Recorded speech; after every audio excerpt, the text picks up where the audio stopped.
I just survived my second Murph, and here's what you can do to crush it.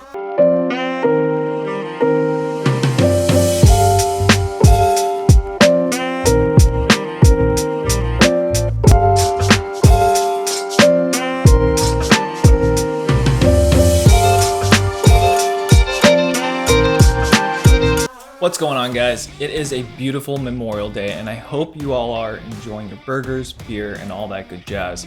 Today, I completed my second Murph for a time of 49 minutes and 28 seconds. This was a personal best for me since last year I was super lackluster in keeping track of my time and didn't really quite know what I was getting myself into. Just to make sure we're all on the same page, the Murph Hero WOD first came about 15 years ago when Navy SEAL Lieutenant Mike Murphy gave his life for this amazing nation we call home. One of Mike Murphy's favorite workouts was originally called body armor, but from here on out, it has been referred to as Murph in his honor. So the Murph consists of 1 mile run, 100 pull-ups, 200 push-ups, 300 squats, followed up by another 1 mile run, and obviously all in an optional 20-pound weight vest. Now, some of you may have already gone through this intense workout and know how to structure or partition the exercises. I, on the other hand, took the last couple of weeks to figure out a strategy that I believe would work best for me according to my strengths and weaknesses. Now, first up, I started evaluating what those strengths and weaknesses were. Let's start with my strengths. Push-ups. I've typically been strong in push-ups, and on top of that, ever since quarantine, I've been doing a lot of different variations of push-ups to overcompensate since I don't have access to weights that we would normally find at the gym. I've been doing 10 sets of 10 push-ups using a 40-pound weight vest twice a week, if not 3 times a week the last 6 weeks, in addition to using variations of decline, incline push-ups, along with throwing in some resistance band work. Now, the volume quickly adds up, but your body learns to also adapt to that, and that's what's helped me get through the push-up portion through the Murph workout.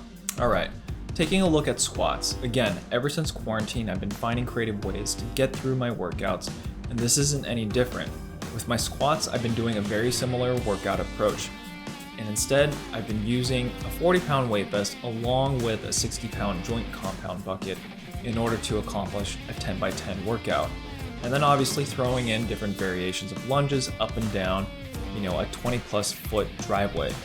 So while the weight may not be as heavy as a 315 squat, the sheer volume and change in training method has definitely impacted the way that I approach 300 squats using a 20-pound weight vest. All right, let's take a look at weaknesses. Endurance is the biggest one for me. I don't have a big engine. I run a 5K in about 22 minutes and then I'm smoked. So since I knew that this was one of my weaknesses, I started throwing in a lot more interval training along with CrossFit bodyweight workouts. And this, I think, really helped in how I executed the Murph workout. Second is pull-ups. I can typically do roughly 15 to 18 strict pull-ups, and while that may not sound impressive, I think this gives me a good foundation to build from, especially when it comes to the sheer volume of pull-ups in the Murph. And I think where the weakness I saw came in was related to the extended period of additional weight I had to lift. So when it came to figuring out how I was going to partition Murph and survive on this glorious day, I used a simple 3-week program which consisted of initially starting the first week with 3 days of work. And just a reminder, I only did the last 2 weeks, but I wanted to give you guys a holistic overview of what the full 3 weeks of work looked like. Now, week 1, day 1 consisted of 3 rounds of pull-ups, push-ups, and squats. Day 2, we add another ladder. Day 3 is essentially volume reduction, allowing your body to recover. Now, week 2 was simply the same format, except instead of 3 rounds, you're putting in 4 full rounds. The idea is that this week, you're adding an additional increase in volume that is roughly about 130% from the previous week. Then going into week 3, was adding on another ladder along with another full round. So instead of 4 full rounds, it would be 5 and then an additional ladder. Now, when it came to the actual execution, the breakdown I followed used the 5 pull-ups, 10 push-ups, 15 squats method for a total of 20 rounds.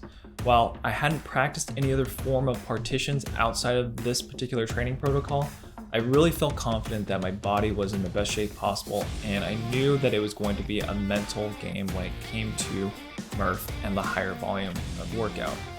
Overall, my first mile was at 7:38, then going into the bulk of the Murph took me 31 minutes and 20 seconds, and then I wrapped it up with a 9-minute and 30-second mile, so ultimately giving me 49 minutes and 28 seconds.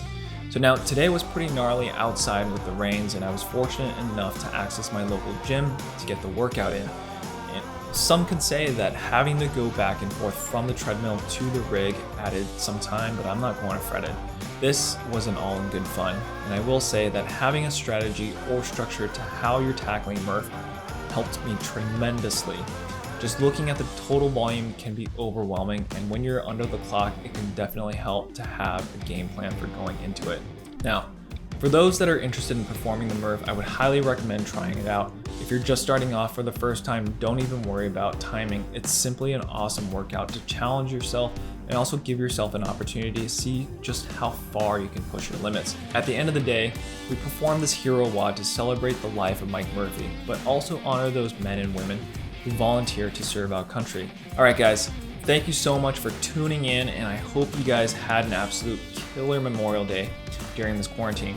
Remember, check back in next week for a new product review on Roan. Until next time, peace.